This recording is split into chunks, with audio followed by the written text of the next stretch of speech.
Who's winning each men's title through WrestleMania 42? Today we're grading all the SmackDown Superstars' chances next. I'm wrapping up my three-part series grading all the main roster superstars, so today will be the male SmackDown Superstars for how likely they are to win any main roster title by and including WrestleMania 42, and there are 4 title belts on SmackDown for the guys, so the current champions will not be included, but otherwise we will include every current superstar on WWE.com, and the only other rule is that one person per show must get an A and one person must get an F, and to match WWE's.com's list, we will run through these in alphabetical order by first name. So let's get to the SmackDown men's roster with Aleister Black. He's getting a B-. I have enjoyed his return, so we'll see what happens after this R-Truth and Damian Priest feud, but it seems like he would be an ideal opponent to face Sami Zayn for the US title. Alex Shelley is getting a C+. The Machine Guns got off to a fast start, but they are now ice cold, losing 7 tag matches in a row since April. But of course, they're still around, so they could easily be the choice to be the ones to unseat the Wyatt Six. Andrade is getting a B-, and I'm not sure why he and Rey Fenix disappeared post SummerSlam, but I still like their odds to beat the Wyatt Six more than I like the Machine Guns odds. Angel is getting an F, and while we thought Los Garza was breaking up, they decided to go on and win and then lose the AAA tag team titles. But since they don't hold those titles anymore, they're probably going right back to breaking up, if they decide to show up at all. Angelo Dawkins is next. He's getting a D- with another potential breakup angle right here, and unfortunately he's drawing the short straw of the pair, so I just don't see much chance of him winning one of these titles anytime soon. Apollo Crews is getting an F. We simply hope for a full recovery out of him. Admittedly, he probably would have gotten an F even if he never got hurt, but we'll forgive him for now. Axiom is next, and I'm giving him an A-, and while I could be wrong, I think that Fraxium is going to be the team to beat the Wyatt Six. And if not them, well, I think they're good enough to beat whoever is after that. Berto is getting an F, and I think he will come out on top if there is a breakout angle between Legado del Fantasma, but that still doesn't mean that there's a title coming out of that breakup. Carmelo Hayes is getting an A-, and he was my biggest miss last year of everybody, because I gave him an A. And so while things have gone more slowly than I expected, I think we're still inching towards something, so I think we might just get there this time by WrestleMania. Chris Sabin is getting a C+, and I think there's no chance of a singles title here, so he is tied to whatever the Machine Guns can do together. I'm just not really expecting it right now. Damian Priest is going to get a C. He said that he was coming after Jacob Fatu for the US title eventually, and now there have been 2 more US champions since he said that. So will he ever get back around to it? I guess that remains to be seen. Drew McIntyre is getting a B, and since he's going to be the first challenger for Cody Rhodes in his second title reign, it is simply unlikely that he's going to be the one to win that WWE Championship this time around as well. But of course, he always beats Sami Zayn, so maybe he'll decide to beat him one more time. Elton Prince is getting an F, and just as Pretty Deadly started to get a little bit of traction, well, he goes out and gets injured.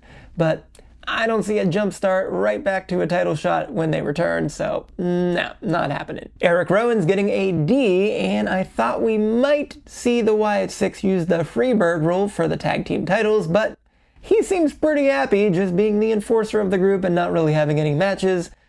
But I suppose we also give him a little bit of credit for a possible, very slim United States title win as well. Jacob Fatu's getting a B here. Jey Uso had a short IC title reign before going on to win the World Heavyweight Championship at WrestleMania.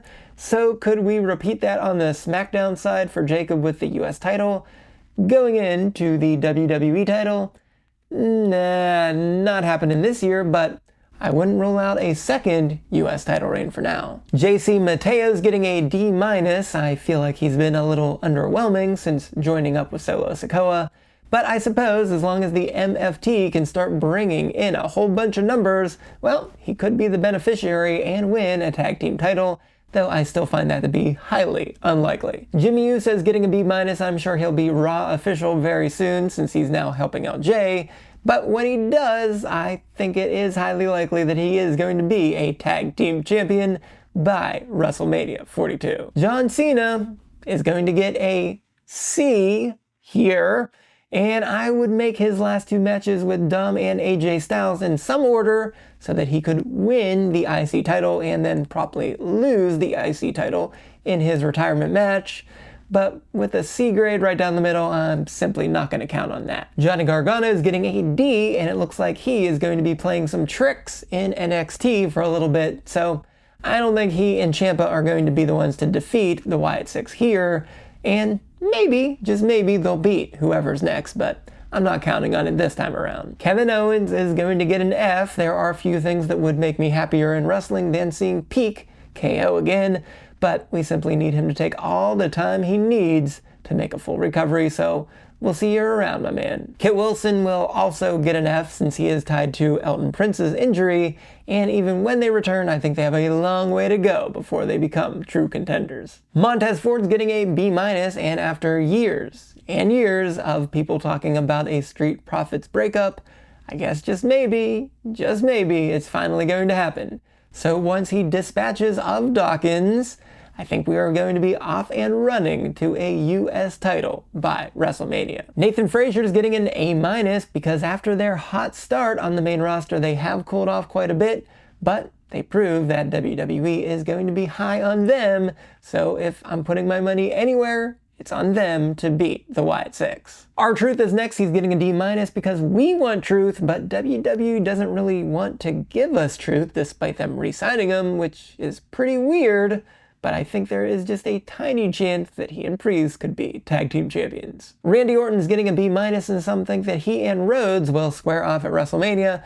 I actually think it'll be a little bit earlier than that at Royal Rumble, and either way, there's no guarantee of a win for him here, so I'm not betting on it, but with a B-, I'm not ruling it out either. Rey Fenix is getting a B, so whether it is with Andrade or with a switch to Raw to be with his Lucha brother, I certainly think a tag team title win is a pretty good possibility, and I think if that doesn't happen, he actually could win the US title as well. Roman Reigns. Yes, I'm gonna give Roman an A, and while I want him to face The Rock at WrestleMania, which wouldn't be for the title, well, that reception we saw at Clash in Paris, and The Rock's weight loss that we already talked about, yeah, I think we're now on the path to slow play this rivalry with The Vision all the way to WrestleMania so he can defeat Seth Rollins there. Santos Escobar is getting an F because it seems like he'd rather manage Los Garza than actually wrestle himself, which is too bad, but